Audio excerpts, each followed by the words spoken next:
Hola a todos, buenas tardes. Sean bienvenidos de nueva cuenta a nuestras experiencias con Combatec, hablando con el experto. Mi nombre es Karina Herrera, yo soy asesor clínico de Combatec para México y quiero agradecerles en nombre de Combatec a todos por su valiosa participación. Esperamos que puedan disfrutar de esta sesión y que puedan interactuar con nosotros. Y les recuerdo de nuestras conferencias Hablando con el experto, que se realizan todos los días miércoles a las 5 de la tarde, donde se abordarán diferentes temas sobre el tratamiento avanzado de heridas y sobre las estomas. Recuerden también que pueden hacer sus preguntas, las pueden formular por medio del chat y estas se responderán al finalizar la conferencia. Ahora quiero presentarles a nuestro conferencista, el doctor Luis Muñiz. Él fue presidente de la Asociación Mexicana de Cuidado Integral y Cicatrización de Heridas, de AMCICHAC, del 2011 al 2013. Es director del Centro Médico ACEMED. Él también es cirujano general y cirujano vascular periférico del Hospital Universitario Dr. José E. González de la Universidad Autónoma de Nuevo León. Bienvenido, doctor Muñiz, quien nos hablará en este día sobre la gestión local del pie diabético. Bienvenido, doctor. Muchas gracias. No sé si me estén escuchando todos por ahí. Sí, se escuchaba perfecto. Muy bien, bueno, voy a compartir mi pantalla. Vamos a ver.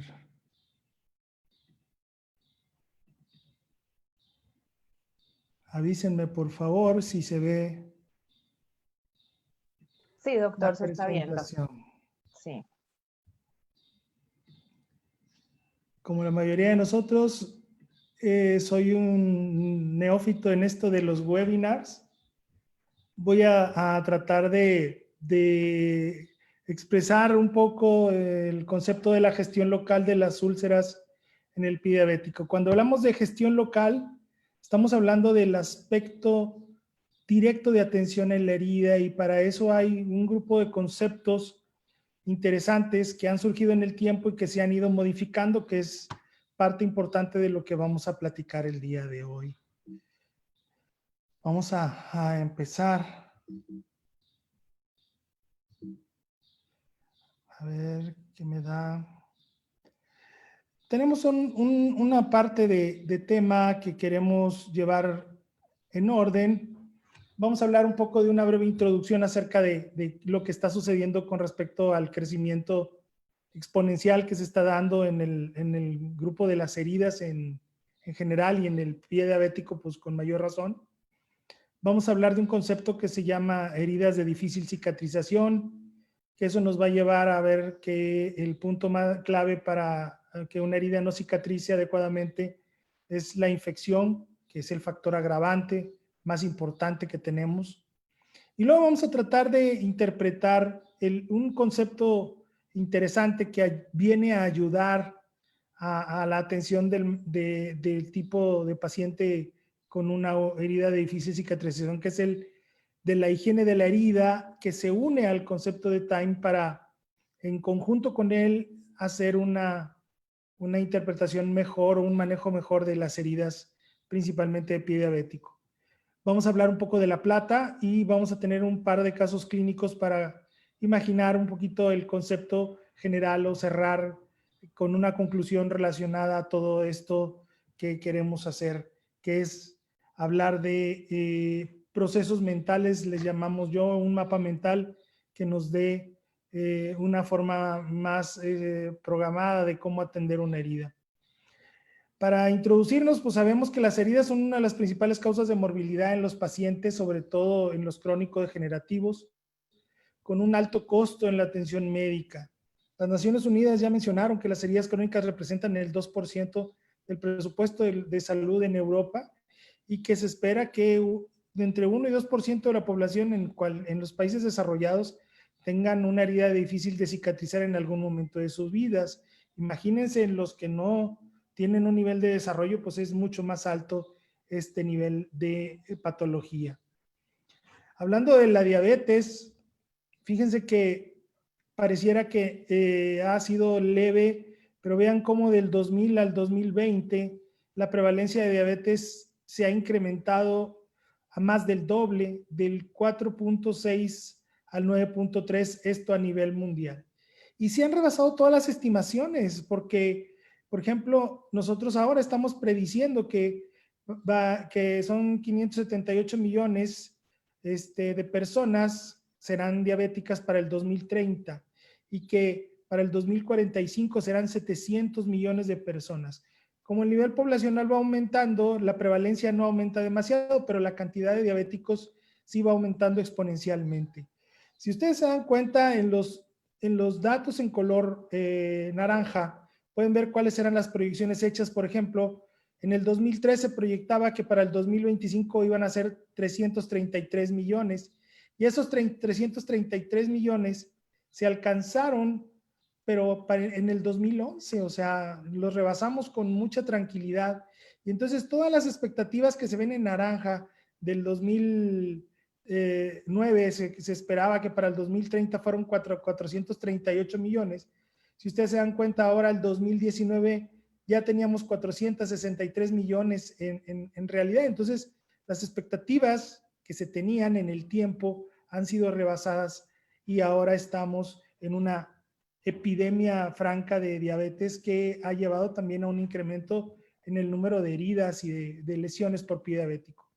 Incluso me llamó la atención este dato que viene en este libro que se llama Homo Deus, de Yuval Noah Harari, en el cual él menciona que para el 2012 en el mundo murieron aproximadamente 56 millones de personas. De estas, 620,000 murieron a consecuencia de la violencia y 1.5 millones murieron por la diabetes. Entonces, si concluimos que hay más muertos por diabetes que por violencia humana, ahora resulta, según el comentario que él hace, que el azúcar es más peligrosa que la pólvora, ¿no? Entonces, imagínense cómo estamos llevando nuestra vida con todo este volumen de pacientes diabéticos enfermos y al mismo tiempo manifestando heridas de difícil cicatrización, que son las que vamos a atender al día de hoy. En este artículo del doctor Piaggesi, él nos lleva por una línea muy interesante. Aquí, pues obviamente sabemos que el pie diabético tiene un doble origen, sabemos que la neuropatía y el daño arterial nos van ocasionando este tipo de lesiones. Y esto ha generado mucho interés en el tiempo, pero realmente que le hayamos puesto atención y un interés científico a este problema ha sido más reciente. Y pueden ver ustedes cómo está la declaración de San Vincent cuando se pedía que se disminuyera el número de amputaciones. Y a partir de ahí hubo una disminución programada. Pueden ver esas dos líneas que estamos viendo. Esta línea que es ascendente, pueden ver que tiene que ver con la prevalencia de diabetes, cómo ha ido en aumento. Y esta línea que va descendiendo en el tiempo es la prevalencia de amputaciones mayores. Tristemente tengo que decir que sí ha disminuido la prevalencia de amputaciones en el mundo, más no en el país. En México tenemos un incremento de las amputaciones que no hemos logrado disminuir. Y entonces, pues esto nos llama la atención porque hay una complejidad evidente en el tipo de pacientes con una variedad impresionante de condiciones clínicas y un impacto importante en la sobrevida del paciente. Ya hemos visto que estadísticas marcan que la presencia de una úlcera en pie diabético te lleva a más o menos un riesgo de mortalidad entre el 50 y el 60% a 5 años. Nada más por tener una úlcera. Ahora imagínense el riesgo de amputación, pues también es importante. Pero este dato donde ustedes pueden ver toda la información que se ha ido presentando de cómo han ido mejorando y apareciendo situaciones que llaman la atención para la atención, valga redundancia, del pie diabético. Aquí no se consideran los conceptos, como por ejemplo el concepto de que la cura húmeda en 1962 surge como la regla o el estándar de oro que casi marcó la segunda mitad del siglo XX, y así era como curábamos las heridas hasta el 2003 aproximadamente, donde surgió el proceso de la preparación del lecho de la herida, junto con él el concepto del time, que si ustedes ven, pues es realmente reciente. Uno pudiera pensar que toda la vida hemos trabajado de la misma forma, pero no es así. Y aún y con todo eso, no hemos logrado tener un resultado favorable, y ahora surgen conceptos que siguen favoreciendo la cicatrización. Y al día de hoy vamos a hablar un poco del concepto de higiene de la herida, que es lo que nos trae en esta plática, ¿no? Y entonces, vean cómo recientemente, en el 2018, un consenso internacional remarcó la importancia de diferenciar las heridas de difícil cicatrización de aquellas que nosotros llamábamos heridas crónicas. Y esas heridas crónicas, realmente cuando las mencionábamos, pues no marcaban la importancia, porque solamente hablan del concepto tiempo. Hablaban solamente de que se tardaban en el tiempo, pero no especificaban nada en relación al grado o al daño que la herida podría presentar. Entonces, el concepto de herida de difícil cicatrización es aquella herida que no haya cicatrizado en un 40 o un 50%. Ahí pueden ustedes ver cómo ya estamos hablando de un porcentaje del tamaño de la herida después de 4 semanas, siempre, y aquí está la diferencia, bajo un estándar de buen cuidado, y debe considerarse a esta ya una herida de difícil cicatrización. ¿Y a qué me refiero? Que la herida crónica pudiera tener 1 mes, 2 meses o 3 meses, como en esta herida que estamos viendo, con curaciones y antibióticos y todo, pero nunca le dieron al paciente un manejo con un vendaje compresivo. Y entonces no era una herida realmente de difícil cicatrización, sino era una herida crónica por un mal manejo.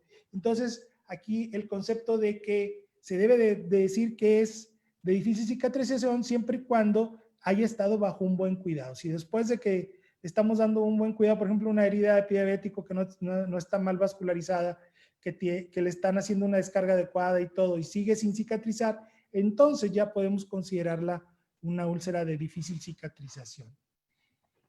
Este concepto nos lleva a entender de nuevo por qué las heridas se retrasan.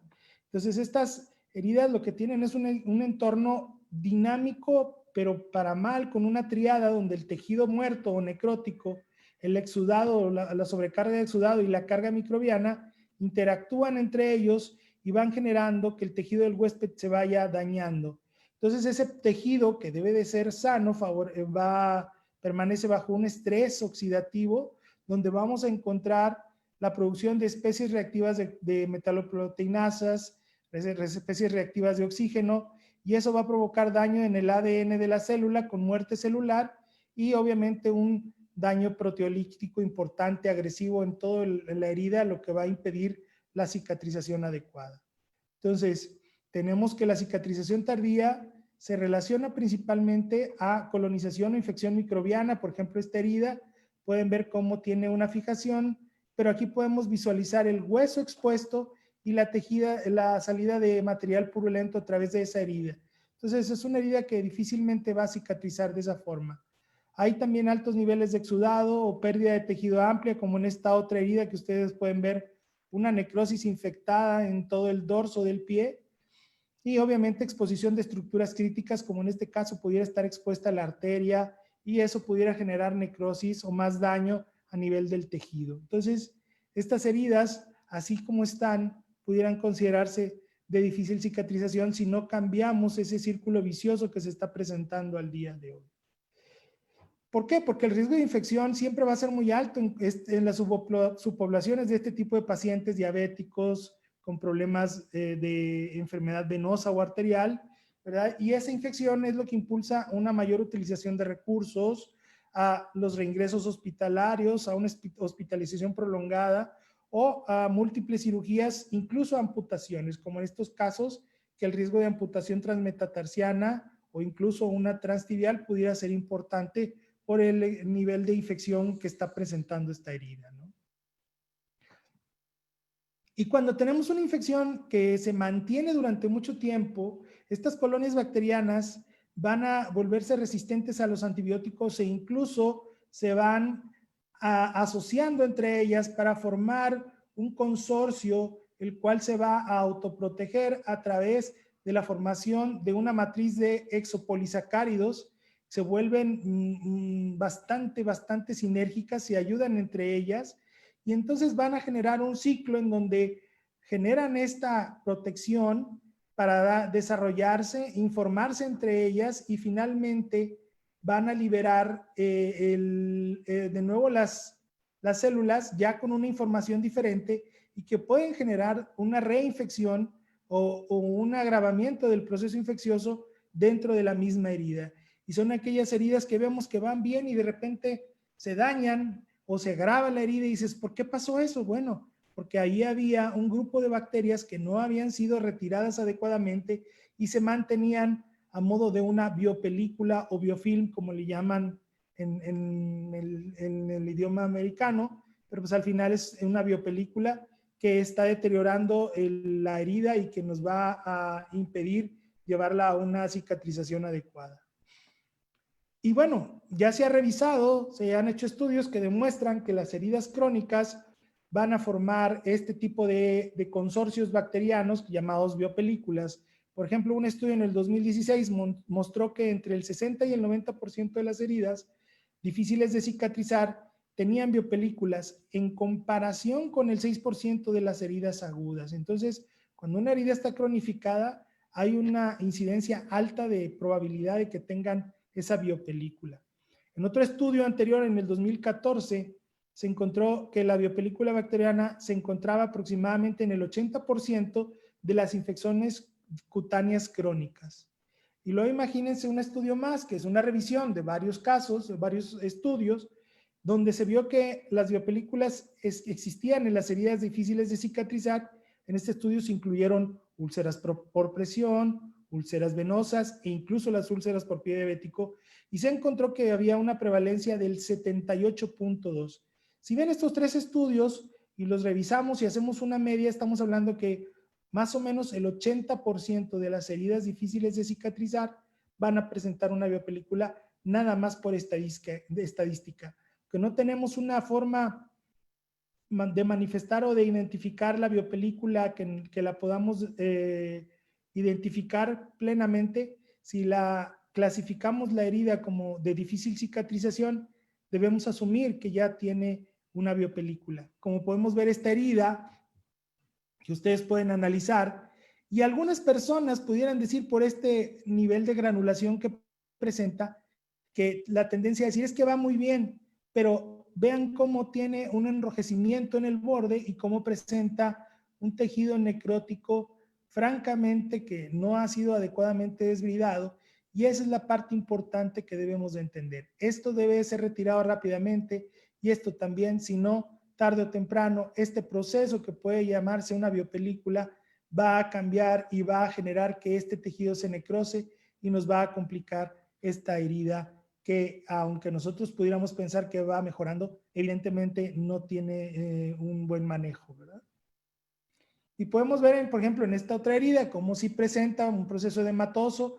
Probablemente este tejido puede ser considerado una biopelícula, nada más por la cronicidad de la misma, y vean cómo con un manejo adecuado podemos encontrar una herida granulada al 100%. Entonces, este tipo de herida no podemos considerarla adecuada. Esta es la que debemos de buscar cuando contamos con un 100% de tejido de granulación, y no nos debemos de tardar. Y para lograr eso, los factores que nos van a ayudar son un desbridamiento adecuado del tipo que ustedes quieran, que puede ser quirúrgico, mecánico o químico, entre otros que existen. Obviamente un control directo de la infección que puede manejarse desde antibióticos vía oral, vía sistémica si es necesario, y sobre todo el manejo que nosotros estamos viendo al día de hoy, que es la aplicación local de antisépticos o antimicrobianos a nivel local, que vamos a gestionar directamente para el cuidado de la herida. Y obviamente el manejo adecuado de los apósitos. Si ustedes ven esto, es un concepto muy parecido a lo que hemos estado virtiendo siempre en todos los procesos de atención que se están realizando, ¿no?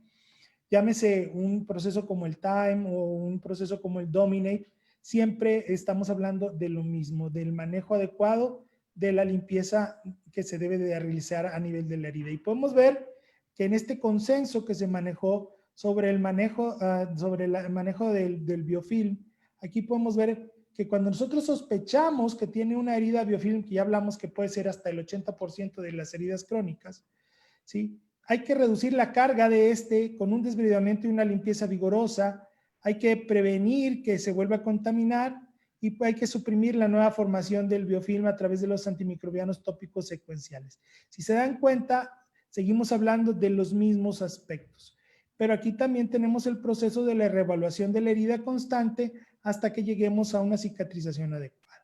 Y eso básicamente es el 100% de lo que vamos a trabajar como un proceso de atención. Pero el desbridamiento como tal no es único, no podemos decir que es absoluto. ¿Por qué? Porque la biopelícula resiste en muchas de las ocasiones este desbridamiento y obviamente la función del biofilm es mantener la cantidad de bacterias ahí para reactivar el crecimiento bacteriano, y tenemos esas heridas que 24 48 horas después de una limpieza vuelven a presentar el tejido, esa capa que podemos visualizar que puede considerarse el biofilm. Y esa persistencia es lo que tenemos que atacar para evitar que el biofilm nos deteriore el proceso de cicatrización de las heridas. Entonces hay que cuidar el manejo, que no sea nada más fijarnos en el proceso de atención de la herida. Hay que manejar todos los factores como estos, que es la perfusión, la infección, el manejo de la diabetes. En caso de un pie diabético, la descarga de presión es importante. Y si fuera una lesión venosa, pues el manejo de una compresión adecuada. Todos estos datos o todos estos procesos son cruciales para que podamos favorecer la cicatrización a través de la limpieza y la eliminación de la biopelícula en todas las heridas. Como pueden ver aquí, este proceso infeccioso como un absceso que se limpia pero se mantiene contaminado a través de una biopelícula, y cuando logramos desaparecerla es cuando podemos tener un proceso de cicatrización adecuado. Y eso es lo que estamos buscando a través de este proceso llamado higiene de las heridas. Incluso tenemos que basarnos en otros aspectos, como les decía, no nada más el aspecto local. Sabemos que los antibióticos al día de hoy se están sobreutilizando, por eso debemos de tener más cuidado y un manejo mejor a nivel local de la herida. Para eso son estos procesos mentales que estamos hablando. Y obviamente en el proceso ya se ha definido que nosotros debemos de enfocar el antibiótico a una terapia sobre muestras de cultivo, los cuales no los tenemos en forma empírica, y por eso siempre debemos de procurar hacer cultivo, limitar el espectro de la terapia hacia el patógeno que aislemos en el cultivo, y debemos de tratar de reducir el tratamiento vía oral o sistémica en el menor tiempo posible, precisamente para evitar ese tipo de resistencias bacterianas que hoy se están dando. ¿Y por qué es importante? Porque dentro de las 10 prioridades de salud que maneja la OMS, ¿sí? O el día de hoy, la resistencia a los antimicrobianos es una de las que se están mencionando. Pues se habla que para el 2050 va a haber más muertes relacionadas por superbacterias resistentes que por el cáncer, por ejemplo. Si eso lo juntamos con otros problemas que aquí también se están mencionando, como los servicios precarios de atención primaria, imagínense los médicos que estamos atendiendo, también tenemos muchos problemas internos, y lo juntamos con otro problema que también se menciona dentro de estas 10 prioridades, que son las patologías que están incrementando, como la diabetes que ya mencionábamos, cáncer o patologías cardíacas. Quiere decir que este proceso de control de infección en las heridas por pie diabético o en las heridas en general se está marcando como uno de los temas más importantes a tratar en este siglo que viene. Obviamente ya traemos el proceso de la pandemia como un punto serio, pero no hay que olvidar que hoy está muriendo más gente por los problemas de pie diabético y diabetes misma que por los problemas que ustedes ya saben que se están presentando al día de hoy. Entonces no debemos de dejar de pensar en la importancia de esto que estamos mencionando, ¿no? Ahora imaginen, el concepto del time es un concepto que viene del 2003 para acá, y entonces estamos hablando de la preparación del hecho de la herida, que sabemos que se basa en el concepto del time, que es hablar de el tejido que no está viable, o sea, de una desbridación adecuada, que es la base del proceso del time, del control de la infección y la inflamación, que aquí básicamente se habla nada más del manejo con antibióticos y antiinflamatorios, del balance de la humedad y del control del borde de la herida. Pero aún con todo esto termina siendo un poco vago el manejo, solamente nos pide que revisemos cómo va la herida y nos deja a libre albedrío lo que hagamos, lo que nosotros queramos con la herida. Solo dice, cuida que desbrides adecuadamente, controla la infección, pero no te dice cómo controlar la infección, maneja el exudado, pero también no sabemos según el time. Entonces es más que nada un mapa de revisión y no un manejo de cómo realizar la herida. Y entonces se vuelve algo como un ciclo de mejora continua, donde constantemente tenemos que estar revisando para regresar, si en caso de que esto no está bien desbridado, pues regresemos al proceso de desbridamiento. Pero volvemos a lo mismo, no nos da una pauta clara de cómo manejar la herida. Y de ahí que surja, un concepto terminológico nuevo, porque al final el time deja poco claro cuáles son las barreras que nos impiden que la herida cicatrice.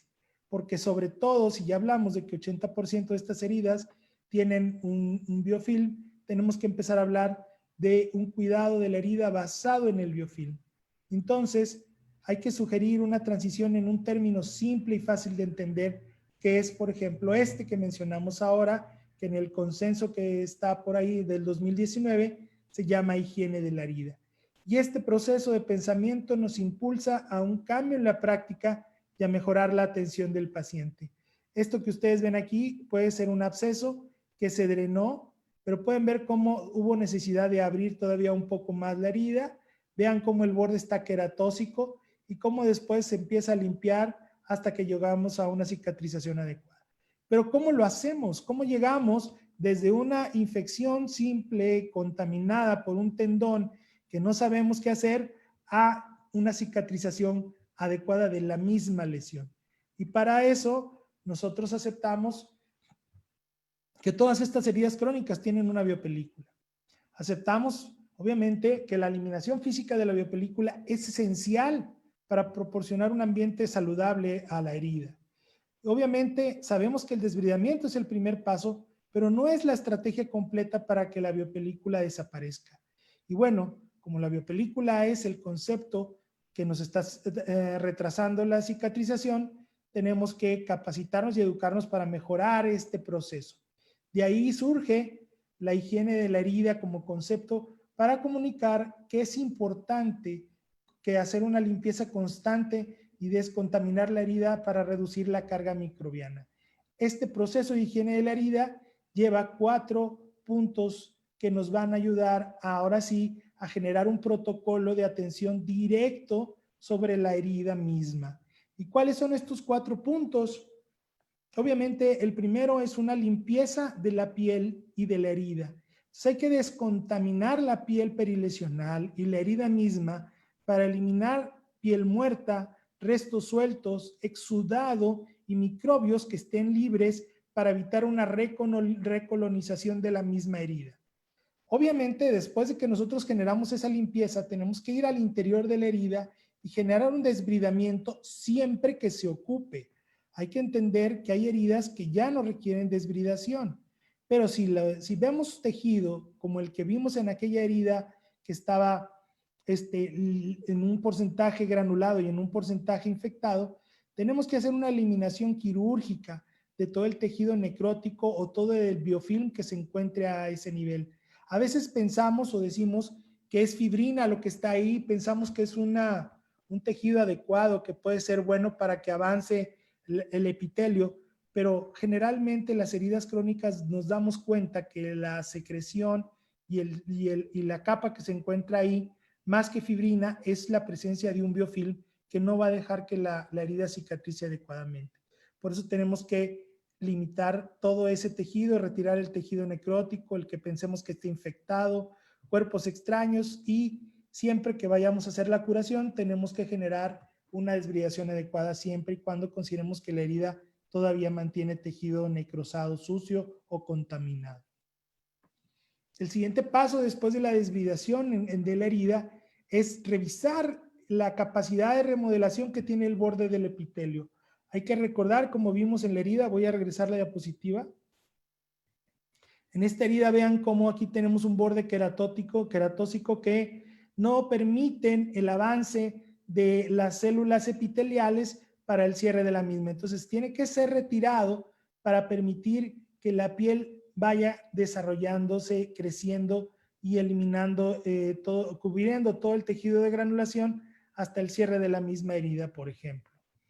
Entonces, esa remodelación que vamos a generar sobre la herida es una remodelación práctica, directa, donde vamos a eliminar los bordes necróticos, las costras o cualquier tejido sobresaliente que pueda albergar una biopelícula, o asegurar que el borde de la piel esté bien adosado al lecho de la herida para facilitar el avance epitelial y la contracción de la misma. Y obviamente, pues como les mencionaba, retirar todos los callos que se encuentren alrededor. Y finalmente, el último punto, obviamente, es el tratar y prevenir la biopelícula a través de un apósito adecuado, que nos permita retardar el rebrote de la biopelícula utilizando cualquier agente dispersante, que pueden ser enzimas, quelantes metálicos, tensioactivos o apósitos con antisépticos tópicos, que en este caso del que nos vamos a ocupar el día de hoy es el de la plata. Entonces, este concepto de higiene de la herida viene a apoyar el concepto del manejo del time, que nos permite que el time nos dé un proceso de visualización y seguimiento de la herida, y el concepto de manejo de higiene de la herida nos dice cómo protocolizadamente realicemos una limpieza adecuada de nuestra herida. Entonces, podemos unir los dos conceptos y generar un proceso donde nosotros llevemos ya un control sistematizado de nuestro manejo de la herida crónica o herida de difícil cicatrización. Y bueno, hablando de plata, la plata en realidad ha sido uno de los elementos en el manejo de las heridas que a veces siento yo no le hemos dado la importancia que tiene, porque la plata ha sido pues usada a medias cuando ha tenido una gran capacidad de manejar un control de bacterias adecuado, ¿no? Y ahora con los nuevos apósitos, pues la realidad es que tenemos todavía un mayor apoyo para el control del proceso infeccioso. Y la plata se ha sabido en el tiempo que tiene capacidad antimicrobiana. Claro que la plata no es per se, un segmento de plata de este tipo no nos sirve, sino que la plata funciona siempre después de que el átomo de plata pierde un electrón y entonces se convierte en un ion de plata cargado positivamente. Ahí es donde podemos encontrar ya una función adecuada para el control bacteriano. Y históricamente se sabe desde Hipócrates que la plata tiene propiedades de control de infección. Aquí pueden ver cómo en 69 a.C. en Roma ya se hablaba de reporte de utilización de nitrato de plata. Paracelso la usaba en el manejo de las heridas, ¿verdad? Y luego después, entre 1700 y 1800, se usaba para manejo de infecciones venéreas y de úlceras de la pierna. El doctor Halsted, ampliamente conocido, en 1890, desarrolló una lámina de plata para el tratamiento de infecciones posoperatorias. Y hacia 1920, la FDA ya aprobó el uso de la plata como un agente antibacteriano. Y entonces, hemos tenido en el tiempo múltiples usos de la plata. ¿Y cómo funciona la plata? La plata, como lo decíamos, ya cuando está ionizada, que tiene el ion positivo, genera un amplio espectro contra bacterias gram negativas y gram positivas, ya sean aerobias o anaerobias. Y la forma de funcionar de la plata es que este ion interacciona en los puntos donde existen átomos de hidrógeno y obviamente reemplaza a esos átomos de hidrógeno a nivel de la membrana celular de las bacterias, y esto hace que bloquee la cadena respiratoria de la bacteria. Ya cuando se rompe la membrana celular, la plata ingresa al interior de la célula de la bacteria e interactúa con el ADN y las proteínas, generando especies reactivas de oxígeno que obviamente generan la muerte de la bacteria. Y esta múltiple forma de accionar es lo que permite que la plata pueda atacar gran cantidad de tipos bacterianos, gram positivos, gram negativos y aerobios y anaerobios, porque interactúa con iones que se encuentran a todos los niveles de las bacterias. Entonces la plata iónica, como se conoce, ¿verdad? Ahora, recientemente se ha empezado a mezclar con polímeros, ¿sí? Como apósitos, y esto tiene como objetivo aumentar el efecto antimicrobiano, que pueda ser más sostenible, que dure más tiempo sobre la herida y que favorezca la cicatrización con un control del edema, gracias también al apoyo que el mismo apósito le da con la absorción del edema que esté generando la herida. Entonces tenemos un apósito como el Aquacel AG+, que tiene 3 componentes interactivos, que son la plata iónica, el componente antimicrobiano como tal, más un quelante y un tensioactivo que este tensioactivo ataca matriz de exopolisacáridos que tiene la biopelícula y ayuda a destruirla con más facilidad. Entonces, estos se exponen a los microorganismos que están al interior de la biopelícula y permiten que la plata pueda generar esa destrucción bacteriana al interior del biofilm o de la biopelícula.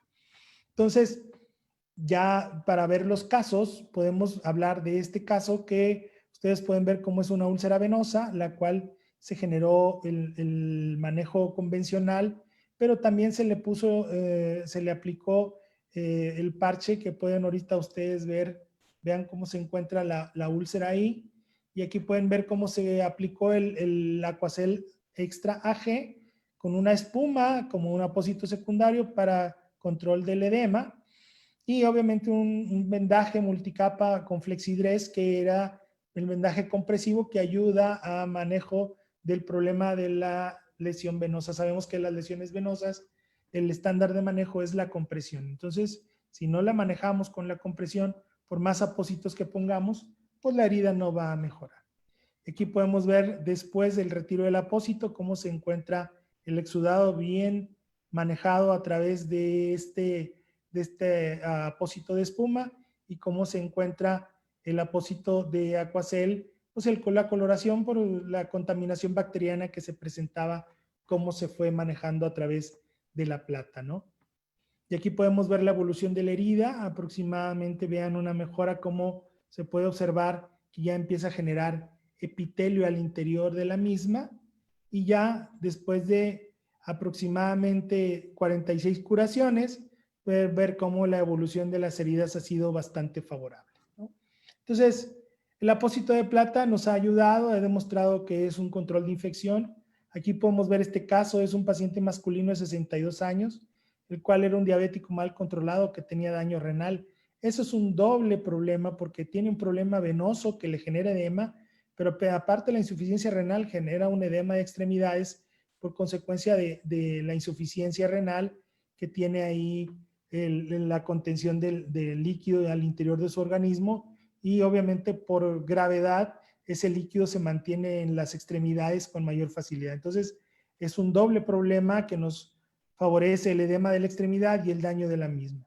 Él tenía 6 meses de evolución con una úlcera, como la pueden ver, totalmente infectada, y que ya había sido tratada con múltiples antibióticos. Entonces, esta se puede considerar como tal una herida de difícil cicatrización, porque le habían estado dando un tratamiento adecuado técnicamente, pero no mejoraba a pesar de todo lo que se había generado de tratamientos para la herida. Entonces, ¿qué fue lo que hicimos? En este caso manejamos un tratamiento con desbridación ultrasónica, que es un disruptor, o sea, pues una desbridación mecánica le podemos llamar, generando un manejo con el vendaje multicapa, que es el tratamiento estándar de las úlceras venosas, y aplicación de un apósito de Aquacel AG más extra al interior de la herida. Y aquí podemos ver la evolución. Primero podemos comparar cómo la herida va disminuyendo la formación del biofilm o de la biopelícula. Vemos cómo se va limpiando. Aquí vean cómo, a pesar del manejo, que va disminuyendo el tamaño de la herida gracias a la compresión, todavía manejábamos este proceso que pudiéramos considerar un biofilm.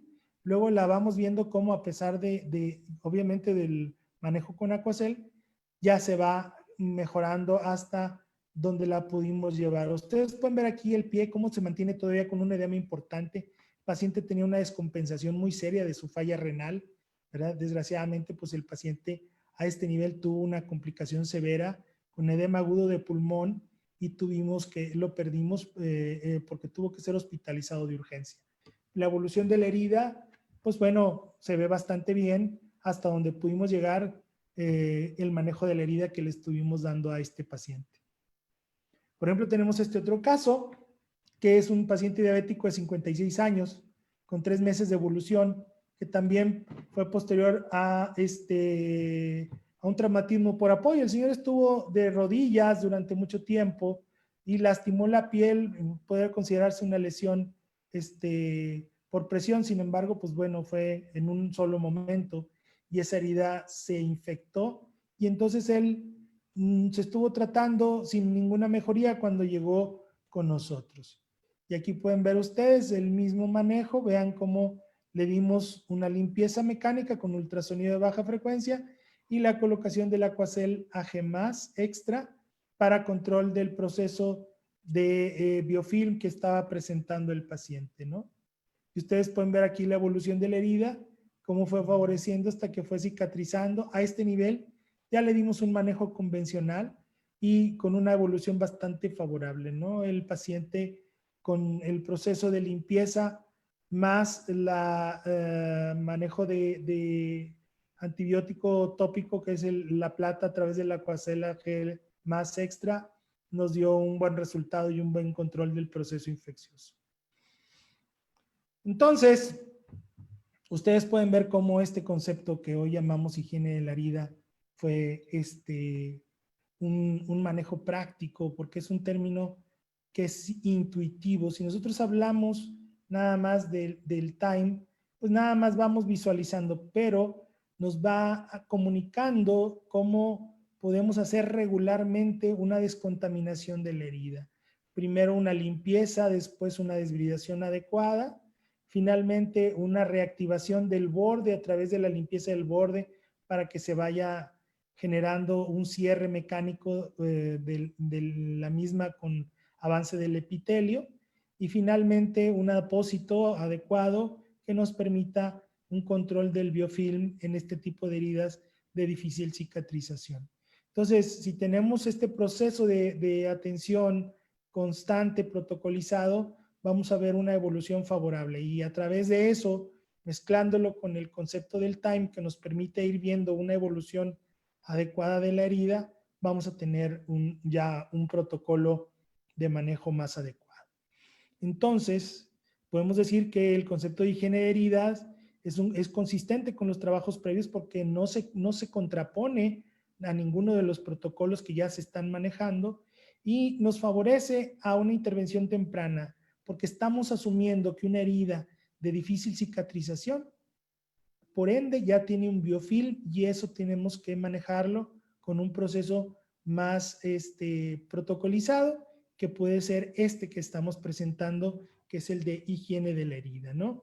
Entonces tenemos dos conceptos, herida de difícil cicatrización y higiene de la herida, que se unen al proceso de atención del time para darnos un apoyo más rápido en el proceso de cicatrización de la herida.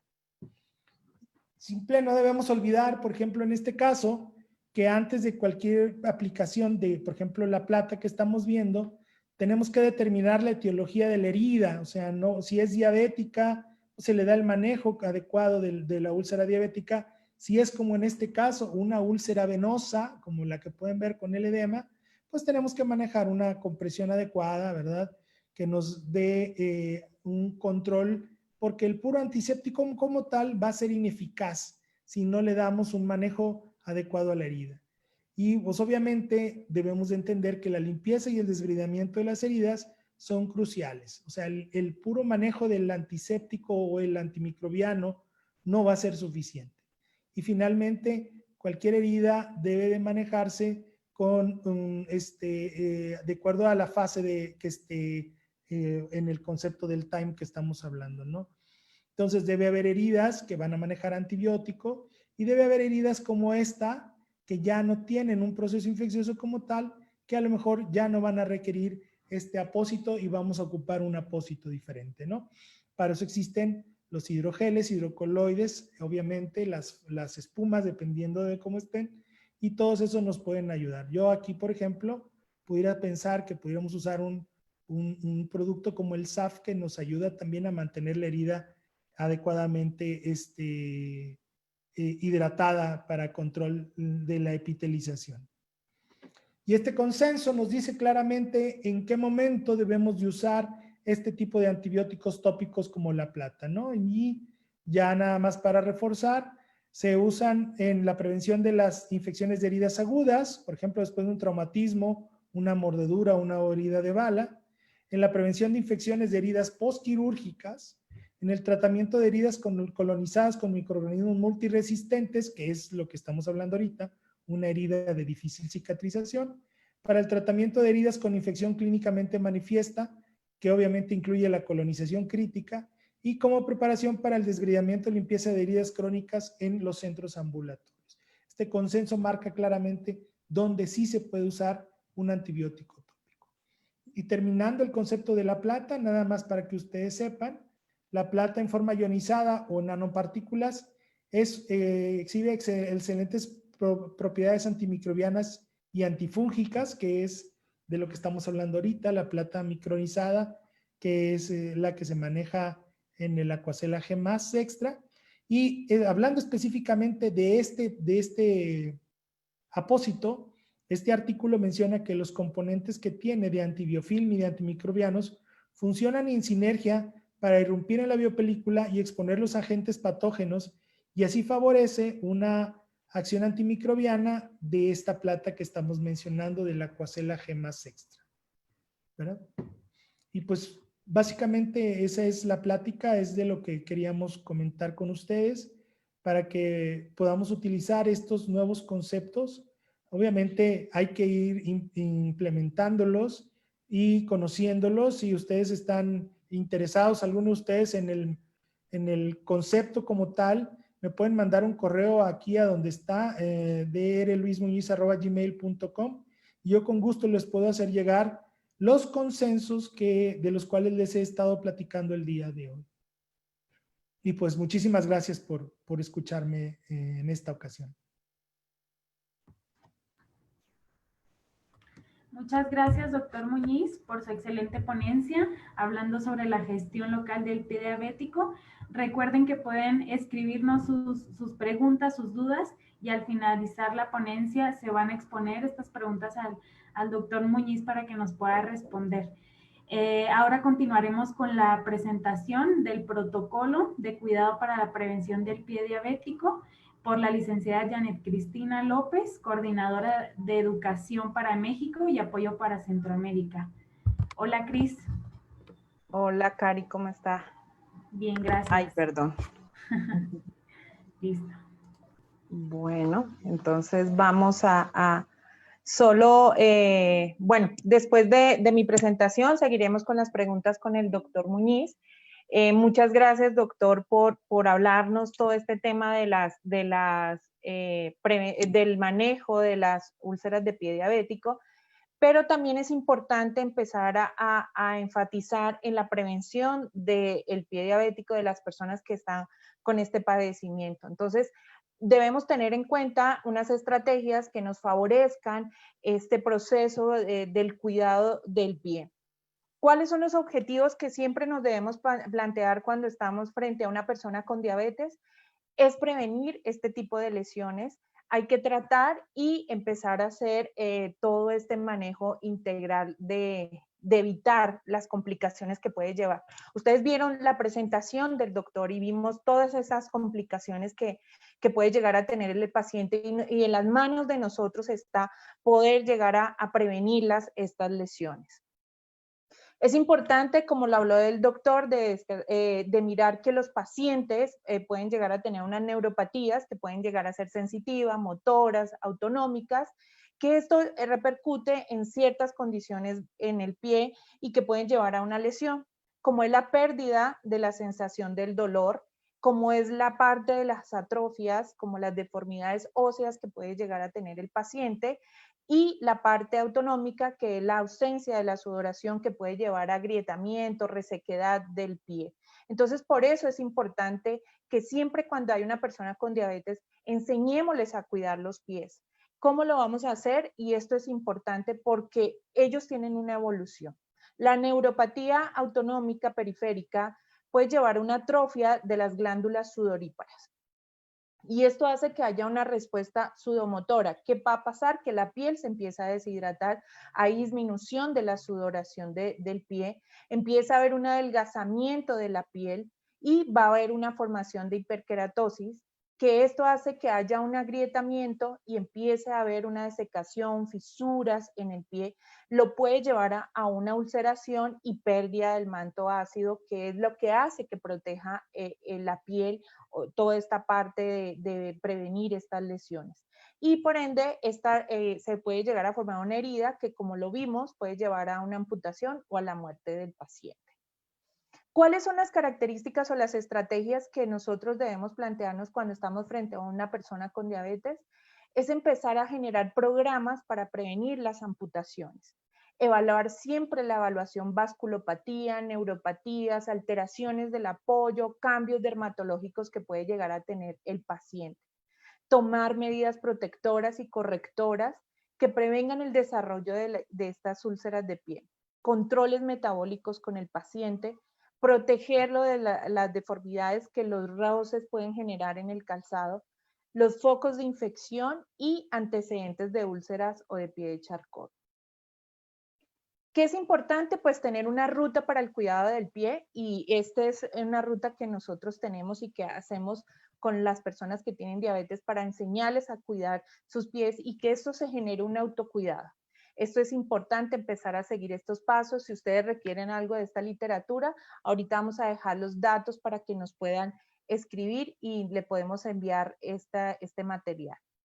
¿Cuál es el objetivo? Pues brindar herramientas. ¿Cuál es la primera? Hacer un tamizaje del pie diabético, hacer una ruta del cuidado de que debe hacer para prevenir este tipo de lesiones con los pacientes. ¿Y qué comprende el tamizaje? Tomar índice tobillo-brazo, hacer la prueba de monofilamento, tomar los pulsos, tanto pedial, tibial posterior, mirar el llenado capilar, la prueba del diapasón, del martillo, que son pruebas que nos van a permitir mirar la parte de la sensibilidad del pie y de pronto las mismas deformidades que pueden llegar a generar una lesión en el paciente. Esto se puede hacer a través de formatos que se pueden establecer a través de protocolos en las diferentes instituciones.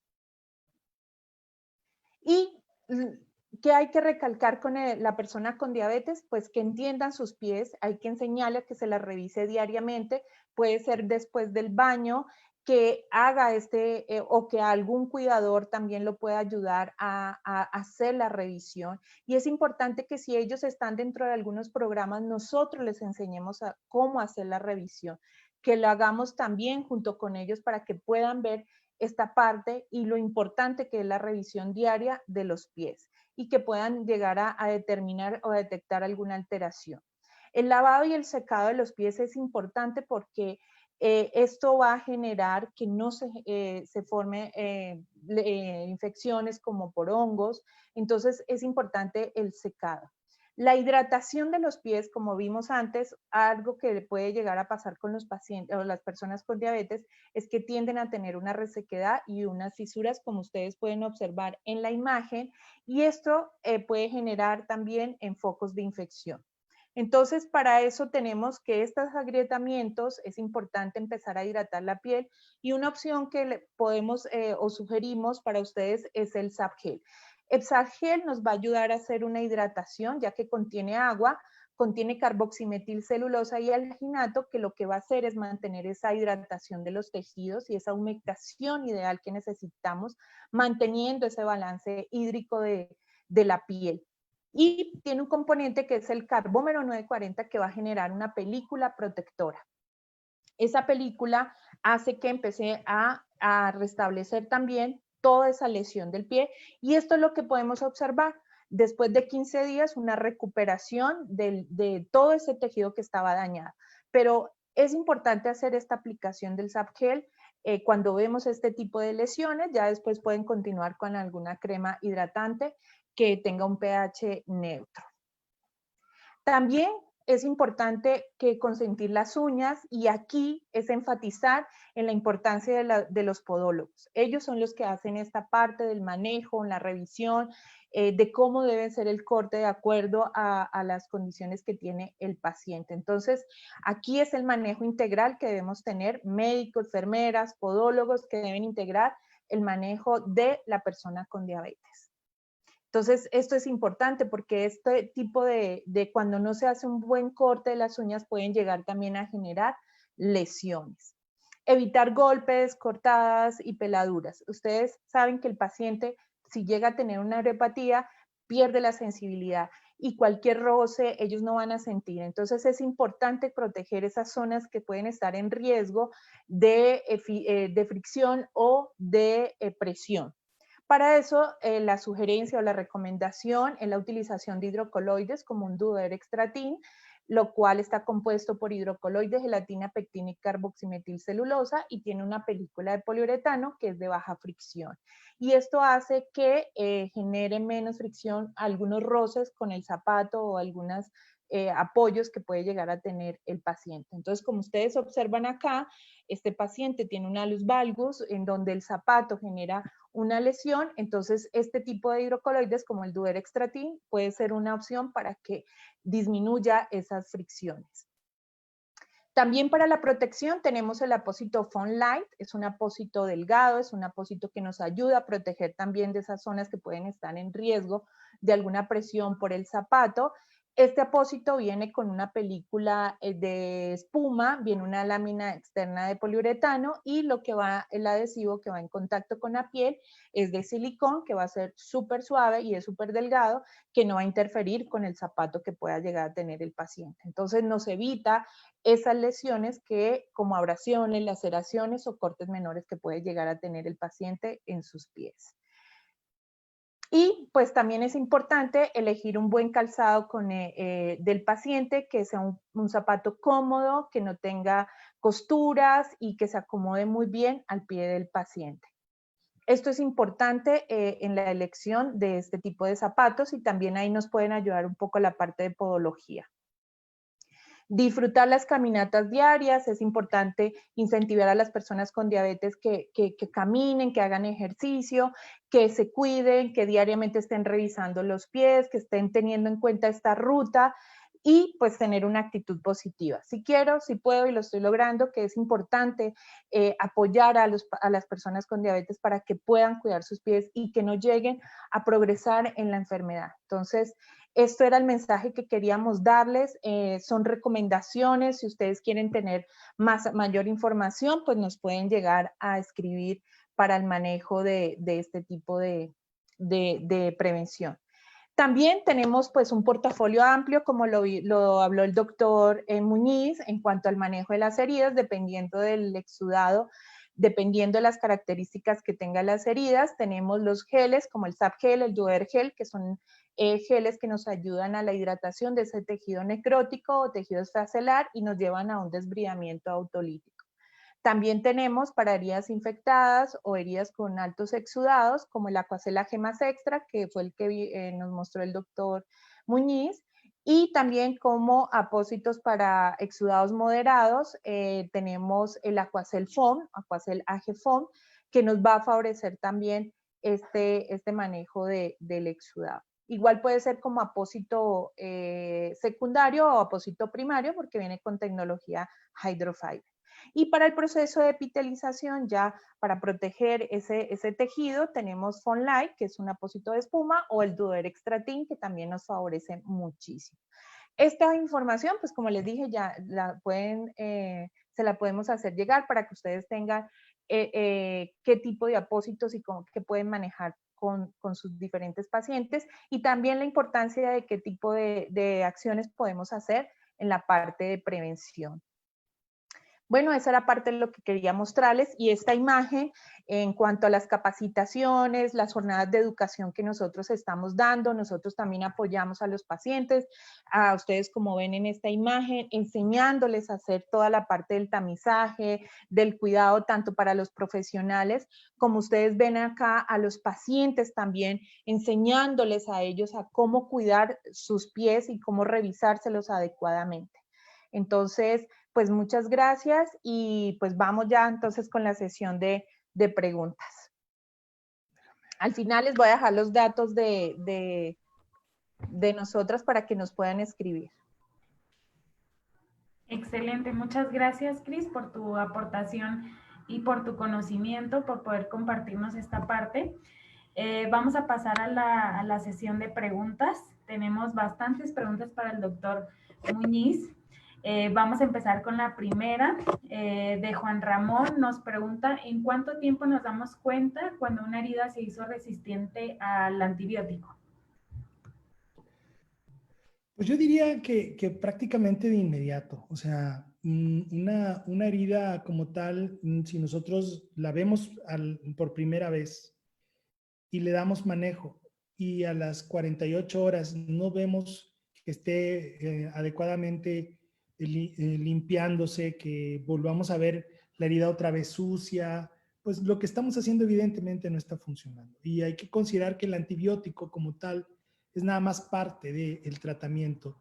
Lo platicábamos ahorita, la desbridación adecuada, el manejo de un apósito a nivel local que permita un control adecuado de la infección, más un antibiótico. Si vemos esta herida por primera vez y no tenemos cultivo, un antibiótico de manejo empírico, con esos 3 o 4 puntos, tenemos que considerar que para las primeras 48 horas nosotros debemos de ver un cambio favorable. Si obviamente después de 4 o 5 días no vemos mejoría, entonces quiere decir que el antibiótico no está siendo suficiente o no está adecuadamente desbridado y ese proceso va avanzando, o el material que estamos usando tópico no está controlando el proceso infeccioso que estamos manejando. Algo estamos haciendo mal. Entonces yo siempre digo que no nos debemos de tardar en teoría entre más de 7 a 10 días de tener una herida limpia, granulada o en proceso de mejoría.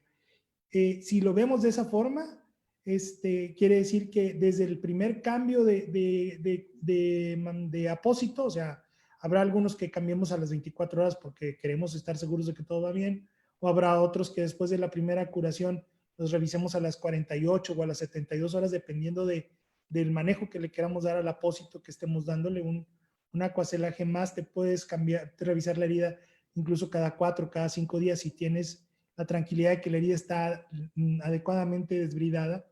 Pero bueno, independientemente de eso, tenemos que considerar que desde el primer cambio de apósito debemos de ver que ya hay una mejoría o un control del proceso infeccioso. Si no lo logramos, quiere decir que algo estamos haciendo insuficientemente. La desbridación, el manejo del apósito o el manejo con el antibiótico adecuado. Hay que considerar que el manejo local de la herida no tiene que ver con el hecho de que a lo mejor esa herida trae una celulitis de más de 2 o de 3 centímetros, o el paciente viene con fiebre, entonces esas bacterias ya se salieron de la herida, entonces tenemos que ponerle también mucha atención al proceso general, que el paciente que se esté mal controlado su diabetes, o que ya tenga bacterias más allá, que el antibiótico que le estamos dando no esté funcionando. Entonces todo eso se tiene que evaluar constantemente y creo que si vemos el cambio favorable en la primera herida, podemos continuar. Si el primer cambio de apósito no vemos algo, hay que cambiar la conducta, creo yo. Muchas gracias, doctor. Vamos a la siguiente pregunta. Aquí nos pregunta Nancy Murata y nos comenta, doctor, buenas tardes. En su experiencia, ¿cuáles son los hallazgos principales en el cultivo? Hallazgos principales, bueno, es muy amplia la pregunta, pero al día de hoy lo que nosotros hemos visto, pues hay un incremento obviamente de cocos, principalmente estafilococo y pseudomonas. Si ese es el sentido de la pregunta, pues eso es lo que yo veo con mayor frecuencia. Y uno de los hallazgos que me he percatado, que me ha servido ponerle atención, es que en muchos casos nos reportan algo de lesión micótica, ¿verdad? A veces nos mencionan ahí levemente el hecho de que tienes infección micótica y no le ponemos atención. Entonces también los hongos pueden alterar el ambiente de la herida y generar un retraso en la cicatrización. Y muchas veces no le ponemos atención. Entonces es muy importante considerar que a veces tenemos que tratar el paciente inmunosuprimido, diabético inmunosuprimido, pues las infecciones micóticas son importantes y también les debemos de dar tratamiento, ¿no? Cuando las detectamos. Digo, es bastante amplio, pero espero que eso le pueda ayudar un poco a responder.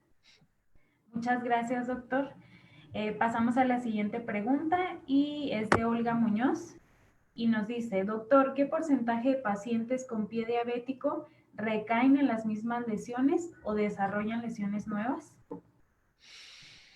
Pues es importante, realmente la recidiva de una lesión está reportada hasta en un 50%, sobre todo si no manejamos adecuadamente el concepto de la lesión posterior, porque cuando tenemos una cicatrización, sobre todo en una zona de presión, debemos de manejar adecuadamente la descarga de la zona, porque es muy evidente que va a haber una reincidencia si el paciente no evita que esa zona de hiperpresión, sobre todo a nivel plantar, se vuelva a lastimar. El trauma directo es la causa principal de la reincidencia. Entonces, una plantilla adecuada, un manejo con una descarga adecuada de la presión va a ser muy importante.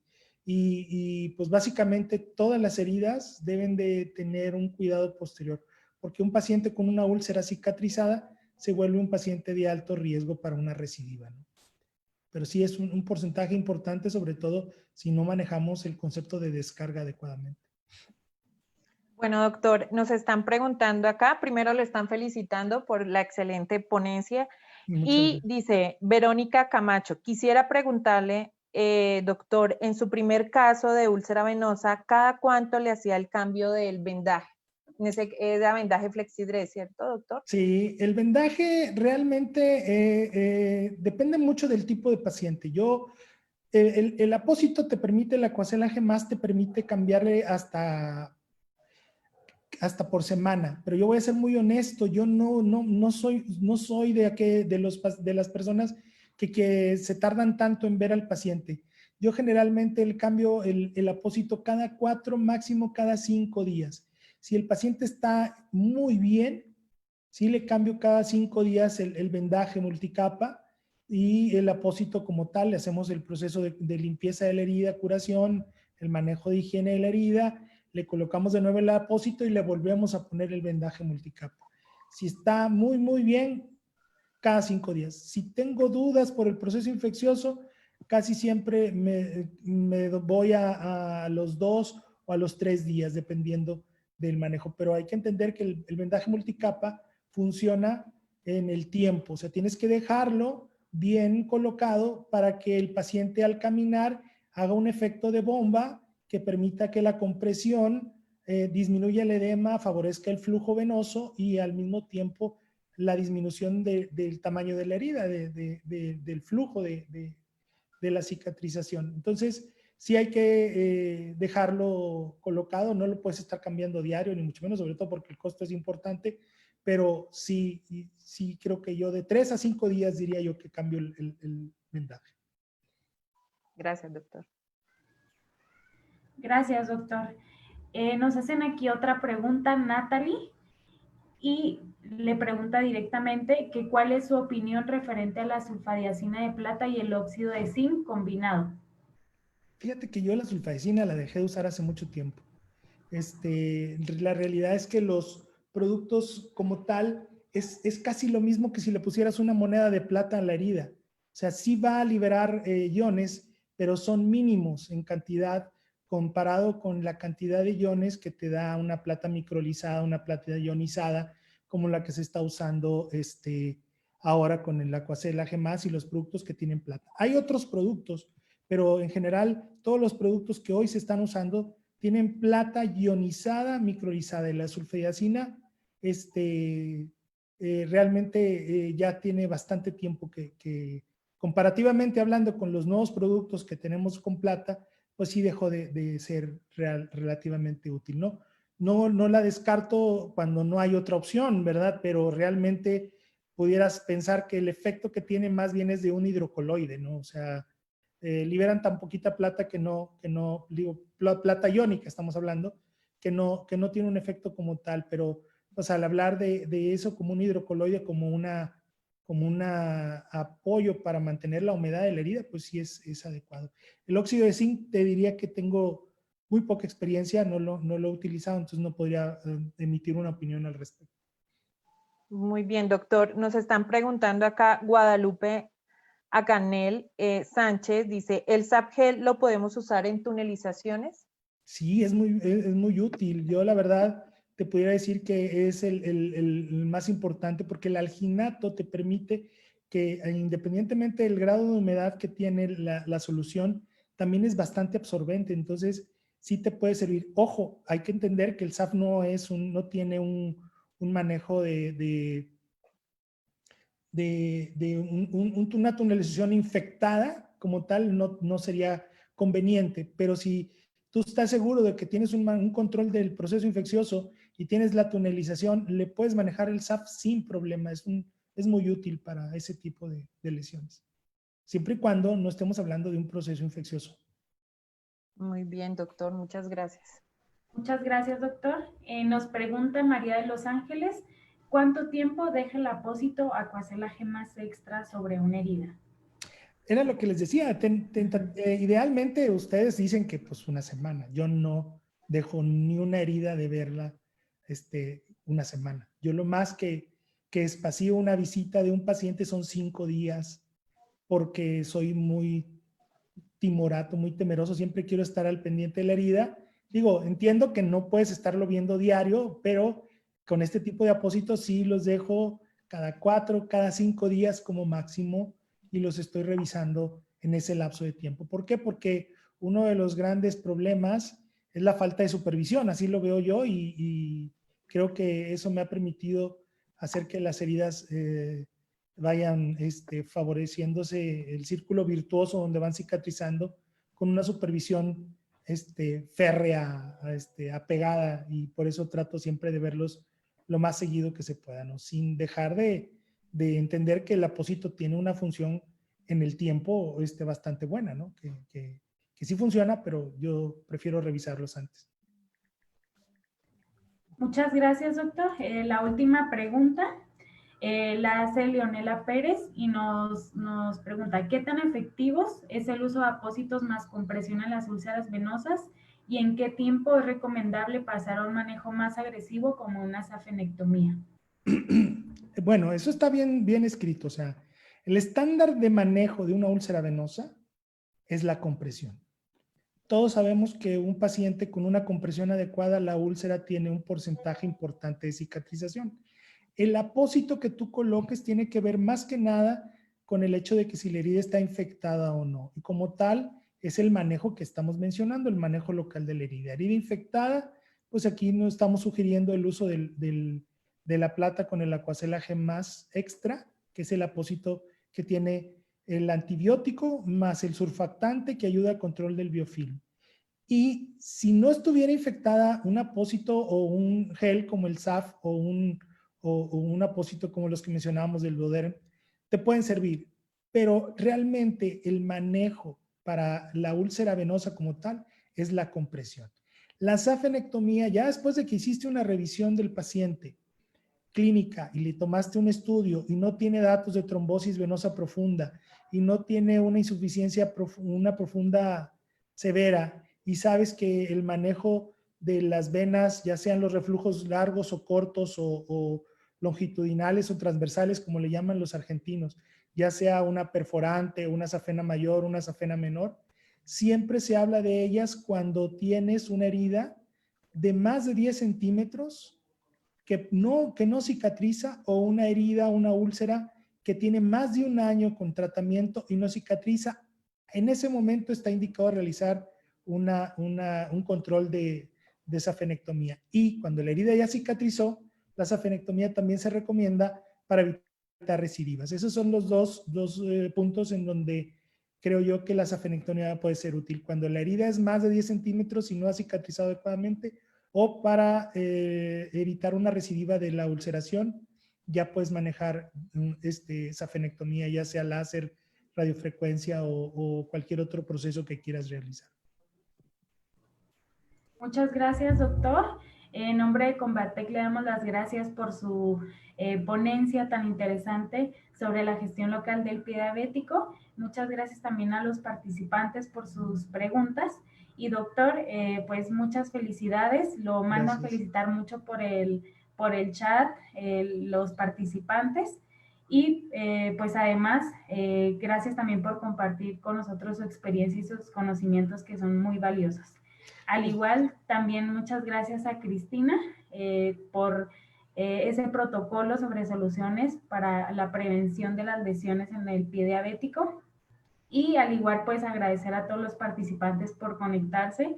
Ya saben que los miércoles es sobre un tema interesante hablando con el experto en Combatec. Y pues también les quiero recordar que pueden inscribirse a nuestro canal de YouTube, en Facebook y en Instagram como Combatec México. Van a poder visualizar de nuevo estas reuniones, estas experiencias científicas. Y pues estamos seguros de que todo el contenido que se comparte aquí con ustedes pues es de gran importancia para la construcción de día a día de nuestro conocimiento. Muchas gracias, doctor. Pues muchísimas gracias a ustedes, muy amables, y gracias a todos por escucharnos. Muchas gracias, Cris. Bueno, no, gracias a ustedes. Al final vamos a dejar la información de nosotros por si nos quieren escribir y solicitando la información.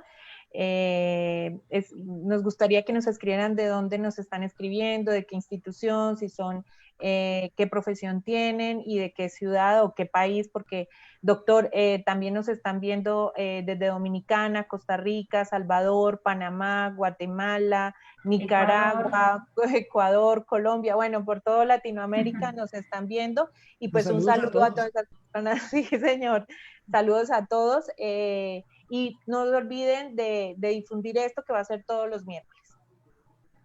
Muchas gracias a todos. Gracias, saludos. Saludos.